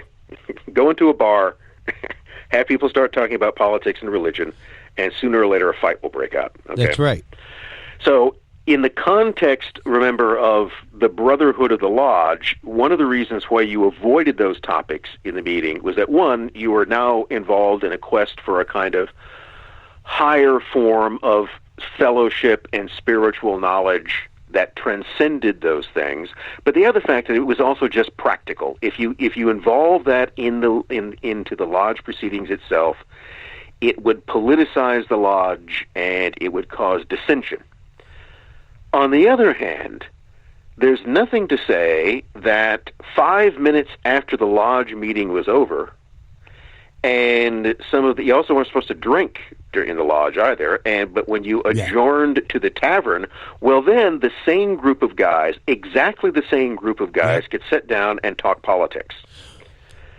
But remember, they're the same group of people, and what drew them together, the reason why they're talking politics in the tavern, is because they are brothers in the lodge. And those two things thus are, in a mysterious and unfathomable way, both separate and bound together at the same time. Yeah, and very much so. And that is very much the concept of operation of this show, is the fact that the public house was where everybody met. Didn't matter if you were the mayor or a representative or a pig farmer. Everybody went to the pub whenever they went to town. And that is where you talked about religion and politics, and things got ruckus. But you know what? We came back the next week whenever we went to market, and we occupied the same stool, and the dude that sat at the bar was the guy who lived across the fence from us, and we still had these open conversations. And like you're saying, these revolutions were planned in those places by folks of common thought, who already belonged to these societies and knew that, well, we're common enough of thought in this way. What can we do outside of there that we cannot do inside of there? Yeah, I mean, you can go from, having an initiation ritual to plotting revolution, and those two things are... See, the thing, remember, we talked about those characteristics of a secret society. Yeah. And the thing is that people are chosen. And the reason why people are chosen is that in some way or another, I mean, this is the way we human beings are, we'll tend to choose people who are, you have to have something in common with them. All right? Yeah. You're never going to pick somebody to be a member of your club who doesn't have anything in common with you. So if you've kind of vetted this person before, if you've collected some information on them, if you talk to them, what you tend to find within, whether it's Masonic or other secret societies, is that there will be a certain level, greater or lesser, of like-mindedness between people. Like attracts like. So to some degree, while there may be differences of opinion, what you might find, let's say, in a colonial American Masonic lodge would be that, well, some people wanted to remain loyal to the king because, as a Freemason then you had to take an oath of loyalty to the king. And some people might have been more inclined to republicanism, but what they could all agree upon was that we don't like the present state of affairs. Yeah. All right? We don't like the way that we're being treated by the king's government. We don't like the way we're being treated by Parliament, and we think we should organize in something to do something about that. And we already have this basic fraternity, this brotherhood of like-minded men, who again can almost seamlessly go from participating in the esoteric teachings of the lodge to them involving themselves in a political plot against the crown. And that doesn't happen in all cases, but it certainly happens in some. Here again is one of those connections I could make between the Russian Revolution and the French Revolution and the American Revolution. All right. Okay.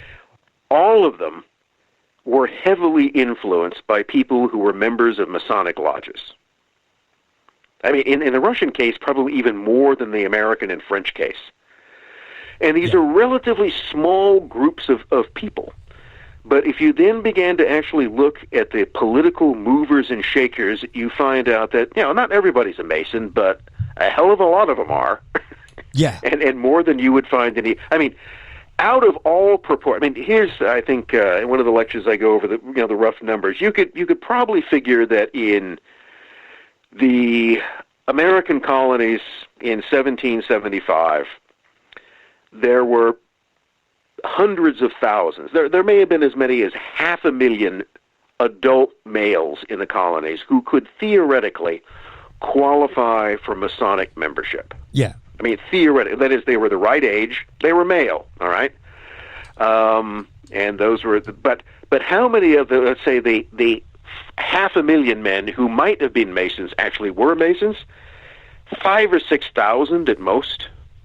Yeah. A tiny, tiny proportion. So you've got the colonies that had somewhere around 3 million people. Keep in mind that includes everything from slaves, which were a very large proportion of it, women, children, bond servants. But even out of the group that theoretically could be members of it, if you simply, broke it down into essentially free white males aged 21 or older, most of them, the vast majority of them, weren't Freemasons. Why not? Yeah. One, they couldn't afford it because lodge membership was largely for the wealthy. You had to buy all those fancy, doodads to wear. And that there's a lot of regalia. Yeah, and that has a purpose, by the way. Not only does it make you look cool, all right, but the other thing is that it keeps out the riffraff. That's what it's actually there for. That's all right. We can identify each other immediately. Right. Okay, who's that guy standing over there? As a former sergeant of arms, somebody who stood at the door. That was the job. And, this guy's got an apron, okay. He's not a cook. Oh, I see. He's a Mason. Mm-hmm. So, but that was part of it. By making the cost of membership. It's like joining a country club. The dues are high to keep out the riffraff, and the same sort of thing functioned in the Masonic lodges. Now, you can go through. I give various figures in one of the lectures, but if you look at the Continental Army, if you look at the Continental Congress, if you look at the the founding fathers themselves. Again, some are Masons, some are not. Okay, George Washington, definitely. Okay, he had his whole picture, painted in Masonic regalia. Absolutely. He didn't hide that fact.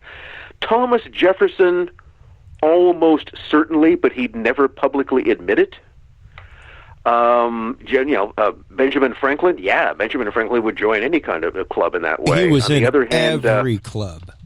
Yes, if there was a club, I think if somebody was, if he could get a free drink out of it, he was there. But, if he could he could place an ad in his own in his own circular for it, he made it up. That's how industrious he was with it. He's a very interesting guy. He's much more than just some old weird grandfather guy in a three-cornered hat flying a kite in the rain. Okay. Yeah. See, that's the way we're supposed to think about it. We don't think of Benjamin Franklin dressed up in a toga in an underground grotto at Francis Dashwood's Hellfire meeting with some drunken hookers gathered around it. Yeah. No, we don't think of him that way. But No. that's him as well. Well, and even in recent archaeological digs on his property, they have found like skeletons in the basement, things like that. So, and of course, what have you? They could have been there before the house was built. They didn't necessarily build foundations the way that we do now.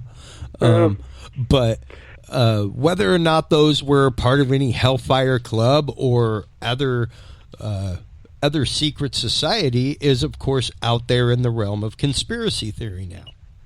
Yeah. Well, I mean, here again, you can sort of look at what the basic facts are. Okay. In a house, or rather in the basement of a house that Benjamin Franklin would have lived in during this period, there are skeletons. Body often would show signs of having been sawed or cut, but there are bodies buried in the basement of a house, and those bodies were probably buried. You can't say they were buried there exactly when he was around, but around the time he was living in the house, somebody was burying bodies in the basement. Those are the facts. That's there. But the facts don't answer the question of who buried the bodies. Why did they bury the bodies? Was Benjamin Franklin involved? That's the theory. Yeah. And that's where the theory comes in, and that's where you kind of have to have this hearsay and conjecture, because like you were saying, the history is incomplete. We don't know. We haven't run across any chronicles, and believe me, Benjamin Franklin kept diaries out the wazoo. He was a prolific writer, all kinds of stuff. And there's nothing out there talking about him sacrificing a bunch of bodies. So I buried him last night in my basement. Hope the slaves don't find him whenever they go down to do the laundry tomorrow. That is not anywhere in the documents of the Founding Fathers. It's not anywhere in a private diary, things like that. So like you said, we all even personally have secrets outside of those things. So does that, the fact that you don't find him confessing to murdering people and burying them in the basement, the fact that the bodies are in the basement doesn't prove he had anything to do with them being there. No. All right? It simply opens the possibility that he might have. That's right. And the fact that he doesn't confess to killing people and burying them in the basement doesn't mean he didn't. It just means you don't have any evidence that he did. That's right. So, I mean, this is, again, something I think we were talking about before we went on the air, where I said that, in a lot of the ways of approaching this, what you'd have to do, and I know this is going to sound weird to people, but I'm perfectly serious, don't believe anything, all right?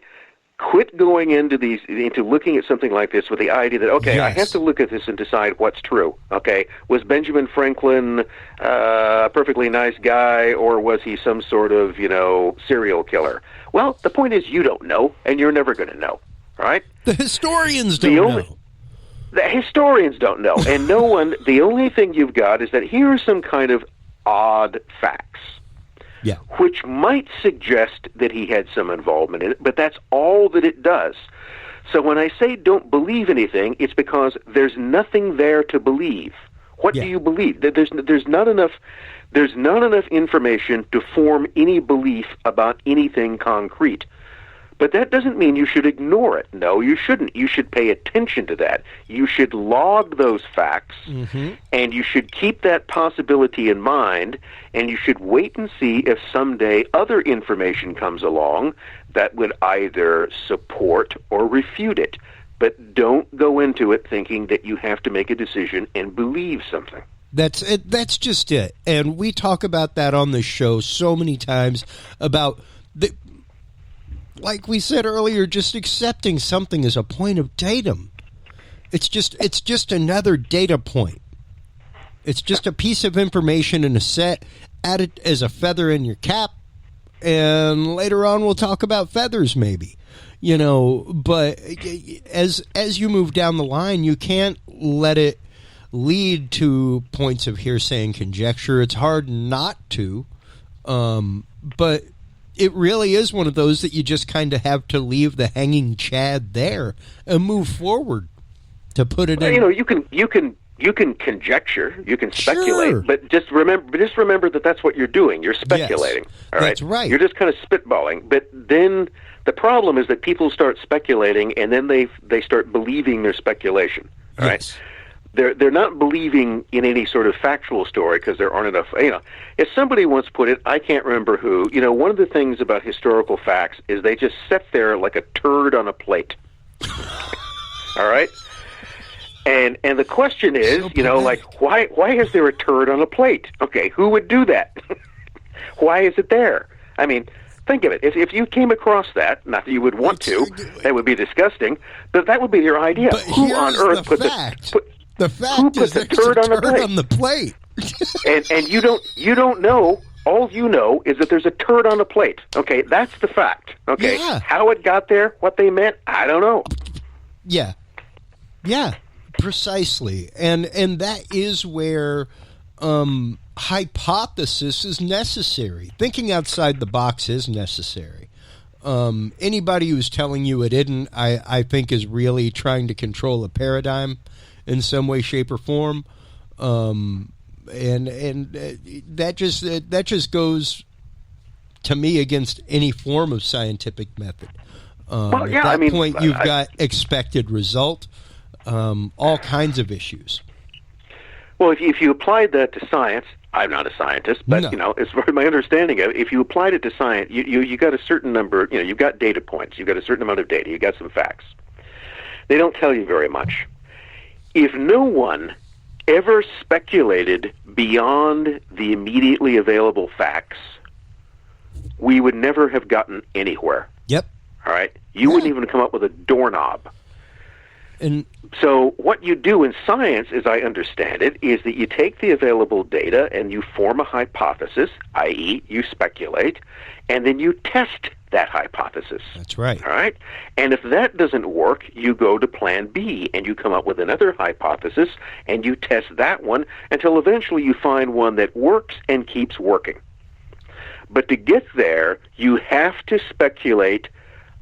You have to consider possibilities. Think of it that way. You have to think of That's right. possibilities beyond what's immediately in front of you. Yeah. So there's nothing wrong. I mean, it's speculation, hypothesizing, theory, or whatever term you want to use to it, spitballing. Absolutely. All of that is an absolutely essential to advancing any kind of knowledge. But what you have to do in the process is not to fall in love with these things and start believing in them. That's right. And that's where you come in, I think, so poignantly and so great. I think I'm on episode 9 right now of the lecture series, which is fantastic. Great Courses is the name of it, folks. The Great Courses series, A Real History of Secret Societies, is what Professor Richard B Spence is teaching.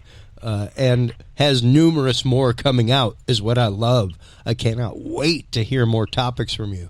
And the fact that they have released this kind of stuff, I think, is really great because it helps demystify these things for people.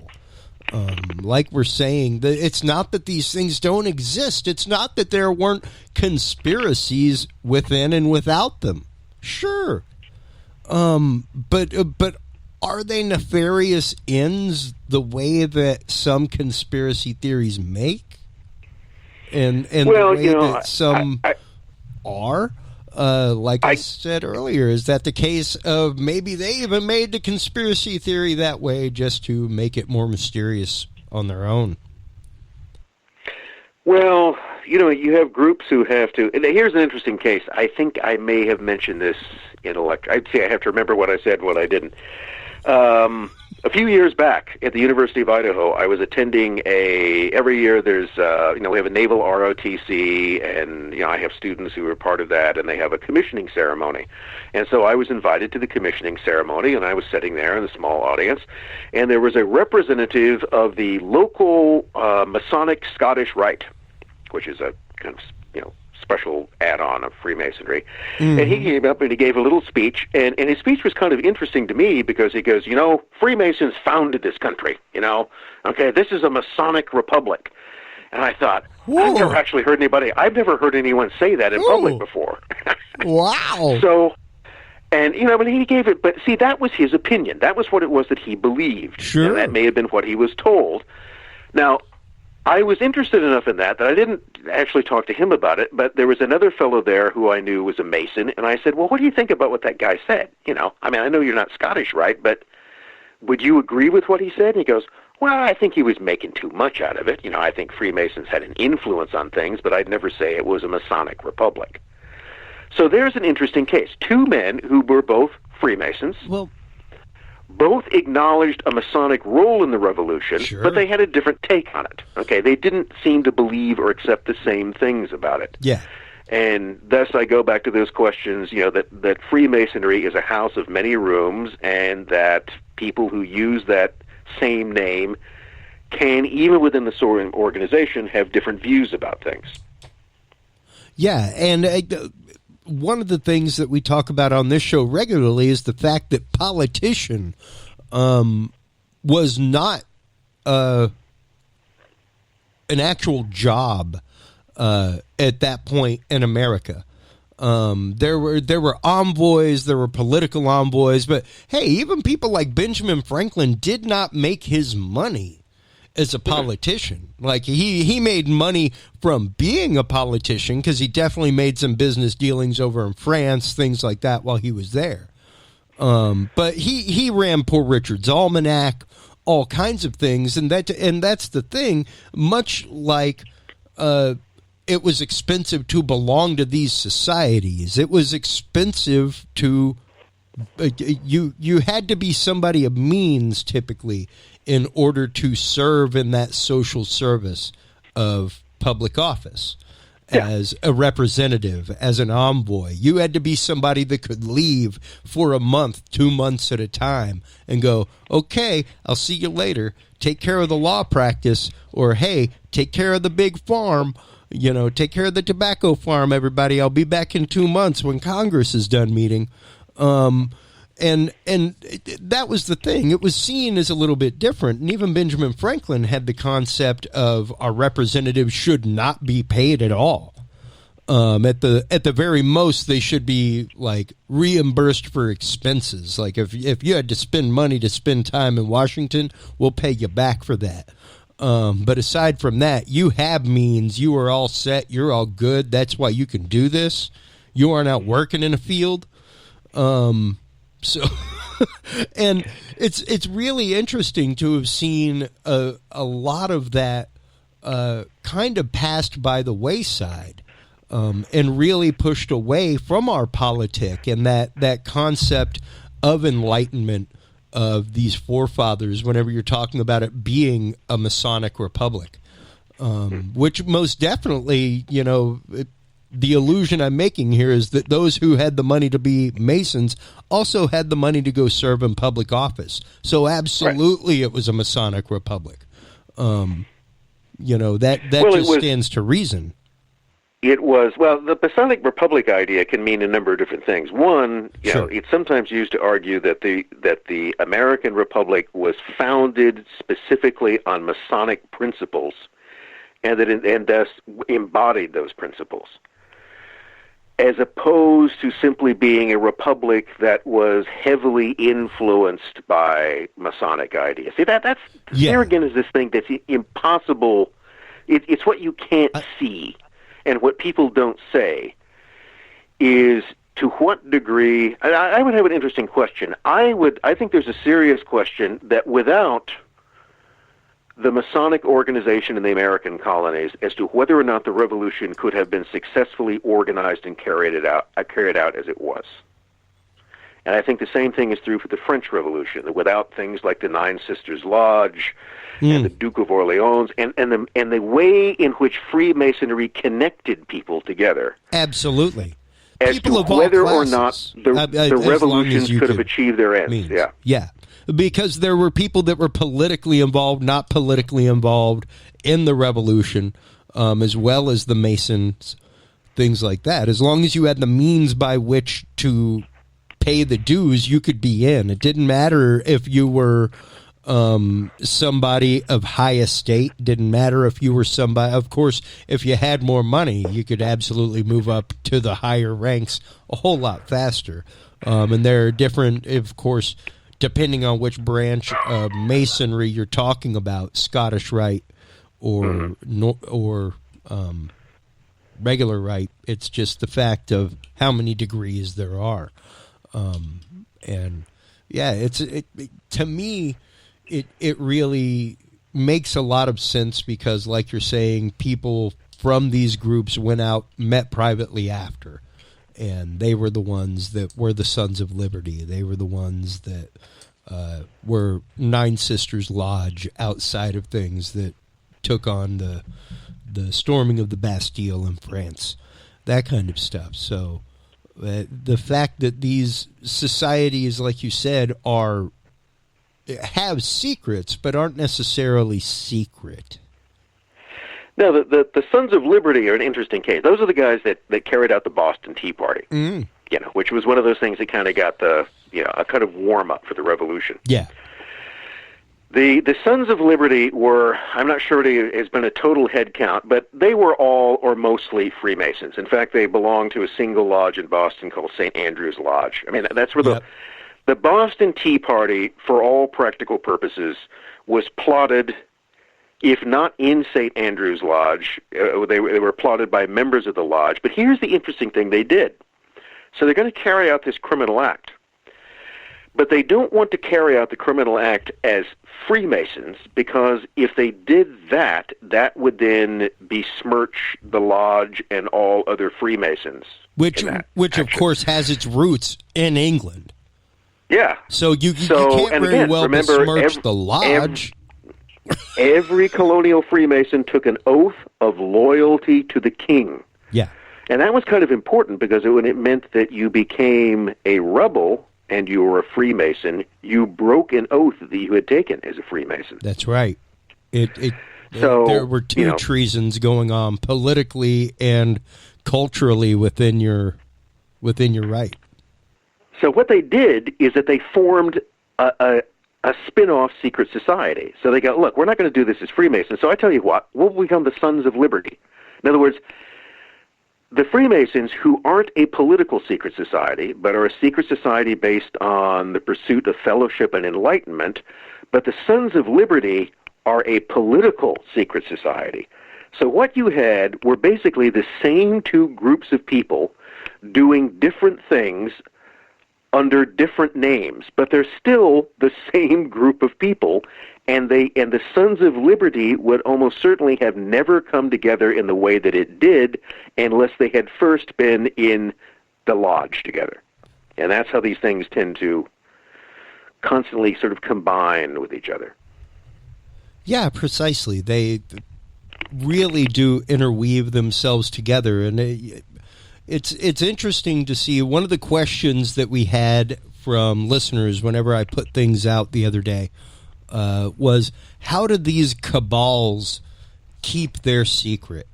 And of course, a lot of it comes in through ceremony, things like that. Gentlemen's oaths really is what it is, you know. But some of the gentlemen's oaths get a little severe. Let's just say, like the myth of Hiram Abiff that has gone into in the Masonic tradition. And of course, the whole concept of giving somebody the third degree. And well, the thing about secret oaths, I mean, again, the basic reality is that people take secret oaths and then a lot of people break them. So, for instance, if you want to find out Masonic rituals, all you have to do is go down on the web and you can find them. All right? So they're really not all that totally secret. I mean, if you look for them, you can find them. There's a whole National Geographic thing where they come into all of it. Even you can go out and I guarantee you at some half-price books, you're going to find a copy of the rituals of the Knights of Columbus. Like, guaranteed. It's there. It was in somebody's uncle's bedroom, People talk about it. So it's not so much. Well, here's the thing: in Freemasonry, I don't know how it is in the Knights of Columbus, but in Freemasonry, in the initiations, the one thing that's very clear is, and it is made clear over and over and over and over again, is that if I betray any of the secrets of the order, I will die horribly. Yes. And there are these grisly descriptions. I'll have my throat cut across. I'll have my heart torn out. I'll be tied on a stake at Tide and eaten by crabs. Yeah, just so you know, folks, not the case in the Knights of Columbus. Okay, all right. So you don't threaten them with horrible, painful death. No. We threaten you with cooking catfish. But I bet you're going to make them feel bad if they do that. Okay. Absolutely. We're going to razz you hard. But the thing is, I mean, is someone who breaks the Masonic Oath of Secrecy? How many people have ever been taken out and had their throats cut? I suspect not that many. Yeah. All right. But the importance, what that is meant to do is to reinforce the importance of secrecy. But yes, you are threatened with grisly, horrible death if you reveal the secrets. And while let's say in the case of, your average Masonic lodge, nobody's ever going to carry through on those threats. They'll kick you out of the lodge and give you dirty looks, but they're probably not going to murder you. Yeah. Now, let's say it's the mafia, a criminal secret society. What happens to you if you talk out of turn there? They kill you. Yeah. So you see, it just depends upon how serious it's like I said, you've got people who appear to be carrying out a black mass. Is this a joke or is it serious? You have societies that take an oath that says you never talk or you will die. In some of them, it's purely there for window dressing. In other ones, they mean exactly what they say. If you open your mouth, you're dead. Yeah. And you just kind of have to know your friends and know your audience to know what it is you're getting into. Yeah, and there's even within the community of espionage, within the clandestine communities, things like that, those in and of themselves are secret societies. The business that they're in, just the four things that you lay out as far as what the hallmarks of a secret society are, they absolutely fit it.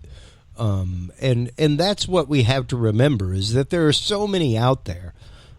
It's hard not to get carried away, swept away, to go down fun rabbit holes. But we really do have to look at things through the lens of history, at least the known history that we have. Like you said, hey, there's bodies in Benjamin Franklin's basement. They look like they went through crazy things, by all modern forensics.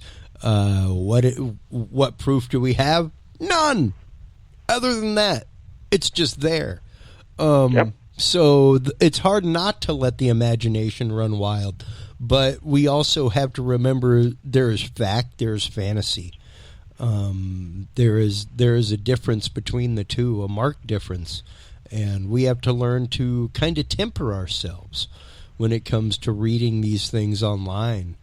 Because like you said, there is just a vast, as opposed to when you started in this field and just kind of came across it, there is a vast number, because it wasn't like you could go online and just buy a copy of Albert Pike's work. No. Back in the day. Well, yeah, I mean, it's we live in the information age. You've got like the world's largest encyclopedia in the internet, and I think it's very, very useful. But on the other hand, I mean, this is a question that people ask me. Maybe somebody is asking it here. Well, I go on and I look at all of these theories. This is the question. Which ones are credible? Which ones should I believe, and which ones should I ignore?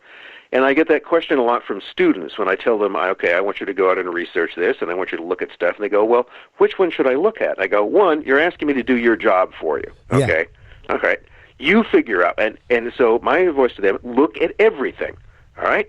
Yeah. Go out, I don't know, Google Freemasons, and then just look at all the stuff that comes up. And again, don't approach it from the idea that I have to believe this. Just take it in for what it is. The other thing you have to do is that, look, you can, if you just, use a little bit of sense, you can figure out whether or not someone, for instance, do they provide any kind of source material in terms of what they're talking about? Yeah. Okay? Do they mention any specific names or events? Or are they just kind of, literally ranting on about some sort of conspiracy by space crabs or something, and they provide no evidence for it? Common sense ought to tell you that one source is probably not necessarily whether it's implicitly true and the other was implicitly false, but that this one probably has more going for it than the other one. Still, look at them, because there may be, even in something that's, pretty much BS, there might be some things that would be useful. Remember, it's this idea of looking for things that connect. It's like a concept of connecting the dots. Well, first of all, you have to go around collecting the dots. So pick those up wherever you can. Be critical, be skeptical. I mean, be open-minded, but be skeptical of everything you're reading, and don't believe it. Just take it in. That's right. That's right. And it's so hard to agnostically look at information. Like I said earlier, just looking at it merely as a point of datum. That's it. You're adding it to a data set that is your opinion, that is now going to be your more informed opinion, hopefully, through doing this and through following this process. And that's what I was trying to get across to our, and Godspeed, former Dudes and Beer group member. Godspeed to you in your quest for capital T truth, as we put it on this show, because there's truth in the capital T truth. There's a universal truth that is there. There's fact. Here it is. So thank you so much for coming on this show, for taking the time to come on. Well, thanks for having me on. Well, I mean, seriously, this is, and I watch a lot of documentaries, Professor, a whole lot. And it's because, like, I'm willing to watch the documentary. I'm willing to hear somebody else's take on the information. And like I said pre-show, to hear you come at the information you come at, be it the Knights Templar, be it the Assassins, be it Sunni Shiite split, things like that, to come at the information so dispassionately, the way that you do, where it is like, look, here's just a point of fact. Let's look at it. Let's move on. It is by far one of the best lectures and lecture series that I have attended ever.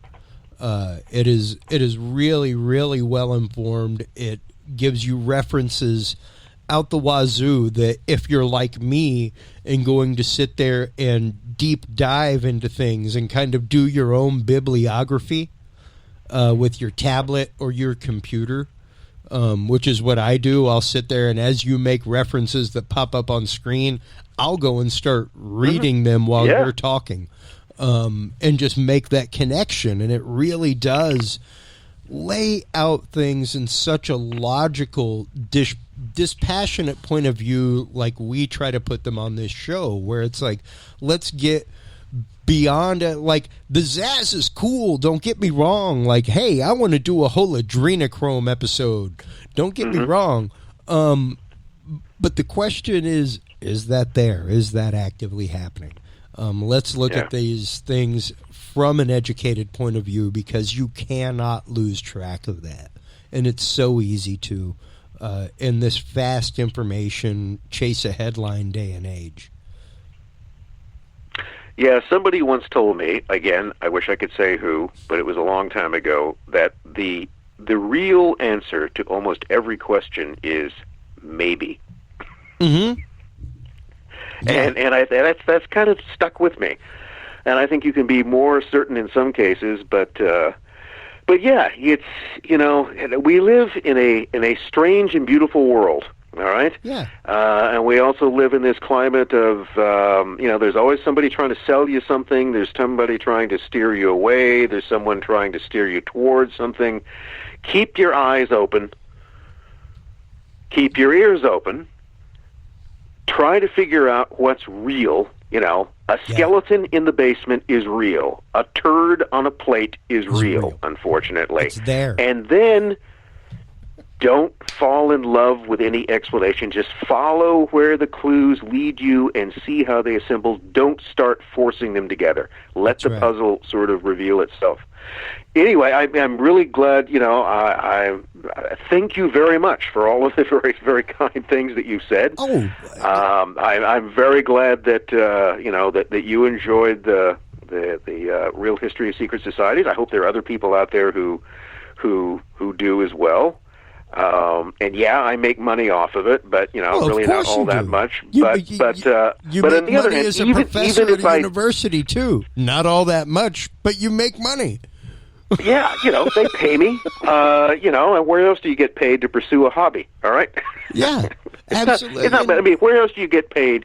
The one thing that people tend to think that university professors kind of live the life of Riley, which is, really we do a lot of very kind of mundane, boring stuff, and we have to attend a lot of meetings and, deal with university administrations, which is never fun.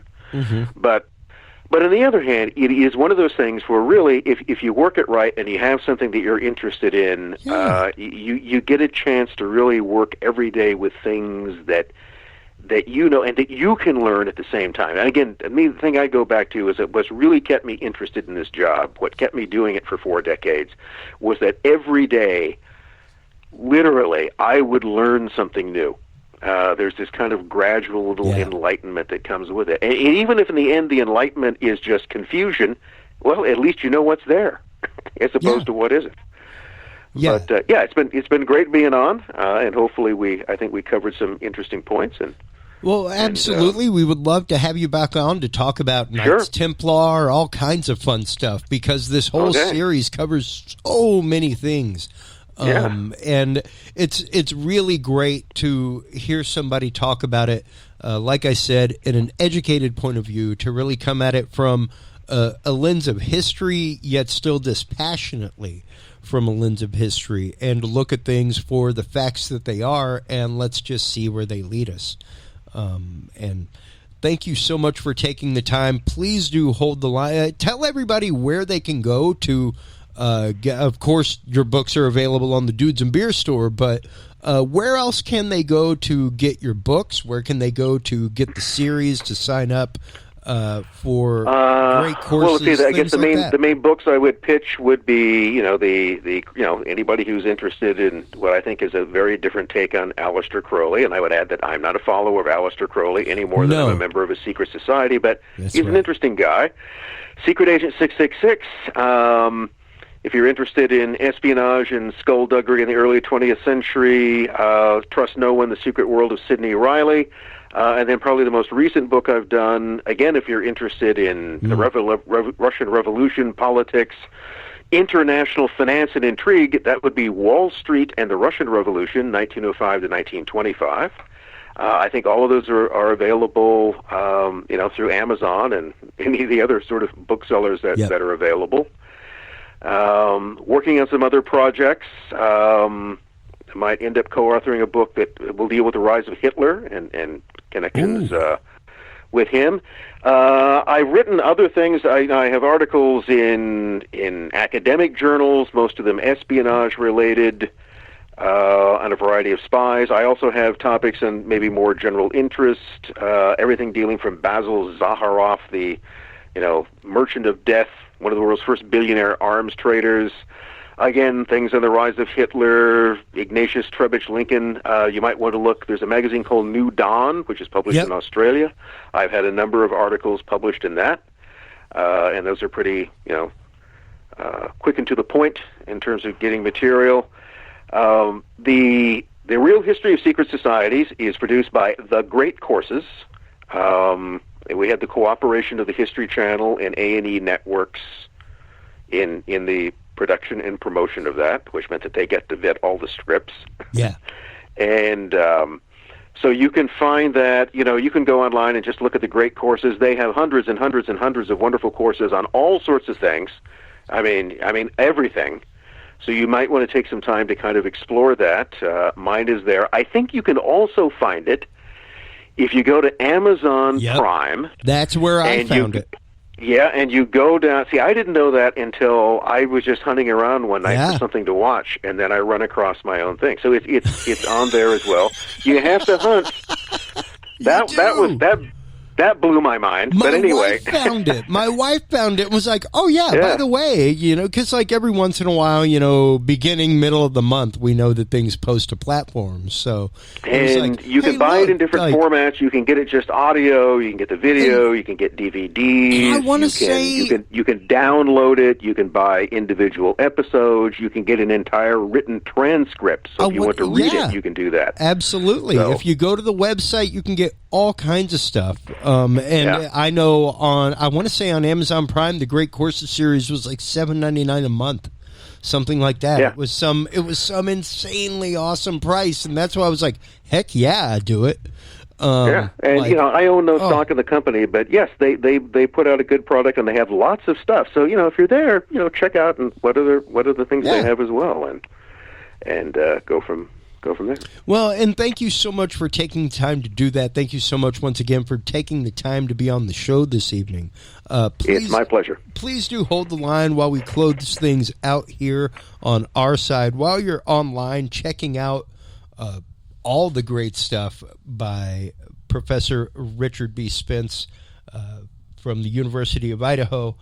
His books, all once again available on the Dudes and Beer store. Stop on by dudesandbeer.com. You can check out the Knowledge Vault. That's where we keep all kinds of great PDFs for guests like what we had last week with Mike Turber, talking about declassified government programs, all kinds of fun things. I will be, I'm sure, finding some PDFs in regards to the information that we talked about this evening and adding them there as well. Make sure to stop on by HC Universal Network for all of our episodes. You can go to Dudes and Beer for them as well. Until next time, everybody, take care of yourselves, take care of each other. Remember, keep weaponizing your minds. We've been doing it here since 2015. Till next time, if you can't be good at it. We'll talk to you soon. Bye-bye.